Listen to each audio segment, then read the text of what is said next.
কল্পতরু রাজ্য বাজেটকে স্বাগত জানিয়ে মিষ্টিমুখ বিজেপির। রাজ্য বাজেটে একাধিক জনমুখী ঘোষণা এবং উন্নয়নমূলক প্রকল্পের কথা সামনে আসতেই খুশির আবহ বিজেপি শিবিরে। সেই আনন্দে দুর্গাপুরের সিটি সেন্টারে আসানসোল দুর্গাপুর উন্নয়ন পর্ষদের কার্যালয়ের সামনে পথ চলতে মানুষ ও কর্মী সমর্থকদের মধ্যে মিষ্টি বিতরণ করেন বিজেপি নেতৃত্ব। বিজেপির দাবি, এই বাজেট রাজ্যের উন্নয়নের নতুন দিগন্ত উন্মোচন করবে।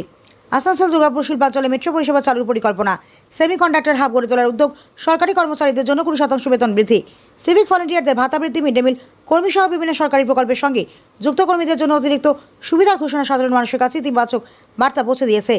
বিজেপি নেতৃত্বের দাবি, দীর্ঘদিন ধরে শিল্প ও কর্মসংস্থানের ক্ষেত্রে পিছিয়ে পড়া পশ্চিমবঙ্গকে এগিয়ে নিয়ে যেতে এই বাজেট গুরুত্বপূর্ণ ভূমিকা পালন করবে।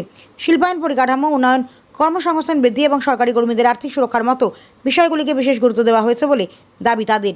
এই কর্মসূচিতে উপস্থিত ছিলেন বিজেপির জেলা মুখপাত্র সুমন্ত মণ্ডল এবং জেলা সাধারণ সম্পাদক অভিজিৎ দত্ত সহ অন্যান্য নেতৃবৃন্দ।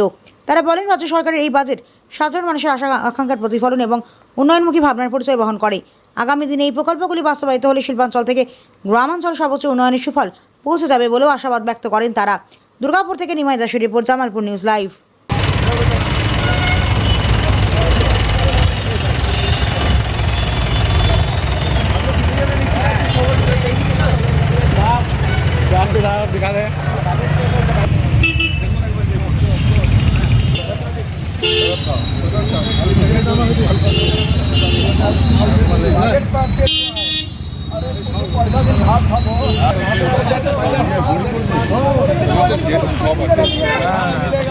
ঘুম যাই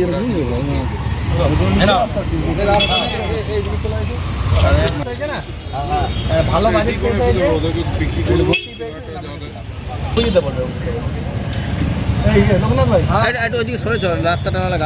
আজকে আমরা শুধু খুশি নয়, গোটা পশ্চিমবঙ্গবাসী খুশি।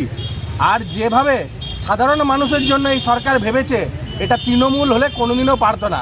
আর ডবল ইঞ্জিন সরকারের যে গতি, সেটা আজকে গোটা পশ্চিমবঙ্গ নয়, ভারতবর্ষ নয়, গোটা বিশ্ব বুঝতে পারছে। তাই ডবল ইঞ্জিন সরকার পশ্চিমবঙ্গকে আজকে বিশ্বগুরু হিসাবে তৈরি করবে, এটা আমাদের বিশ্বাস আছে। এবং ভারতীয় জনতা পার্টি যে সরকার আজকে প্রতিষ্ঠা হয়েছে, সাধারণ মানুষের জন্য আগামী দিনে কাজ করবে, আর সেটা আজকে নিদর্শন আপনারা পেয়ে গেছেন। দেখুন, মেট্রো যে কথা আছে, মেট্রো হবে, আর তার সঙ্গে সঙ্গে হসপিটাল থেকে শুরু করে জেলাগুলোকে মহকুমা দেওয়া হয়েছে, ফায়ার ব্রিগেড নতুন নতুন ফায়ার ব্রিগেড হয়েছে, মেডিকেল কলেজ, বিভিন্ন দিকে বিভিন্ন জায়গায় উন্নতি সাধন হচ্ছে। দুর্গাপুর কি পাচ্ছে বাজেটে?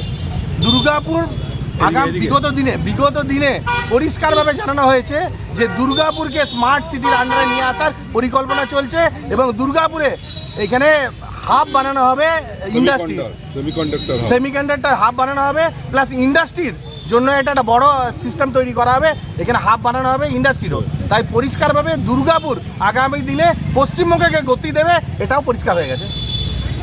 পশ্চিমবঙ্গে ভারতীয় জনতা পার্টির যে সরকার গঠন হয়েছে, সেই সরকার তার বাজেট পেশ করেছে। সেই বাজেট সাধারণ মানুষের বাজেট।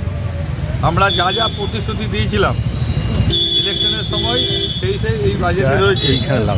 পশ্চিমবঙ্গ যে ভারতবর্ষের অন্য রাজ্যের মূল ধারার সাথে যুক্ত হবে, কেন্দ্র এবং রাজ্যে ডবল ইঞ্জিনের সরকার থাকলে কি বাজেট তৈরি হয়, পশ্চিমবঙ্গ বাদী হিসেবে আমরা প্রথম দেখতে পেলাম। প্রান্তিক থেকে প্রান্তিক মানুষকে যেভাবে এই বাজেটে জোড়া হয়েছে, তার সাথে সাথে সমস্ত বর্গের মানুষ যাতে সুন্দরভাবে জীবনযাপন অতিবাহিত করতে পারে, সেই রকম বাজেট এবারের বাজেট। আমার নাম অভিজিৎ দত্ত, জেলা সাধারণ সম্পাদক।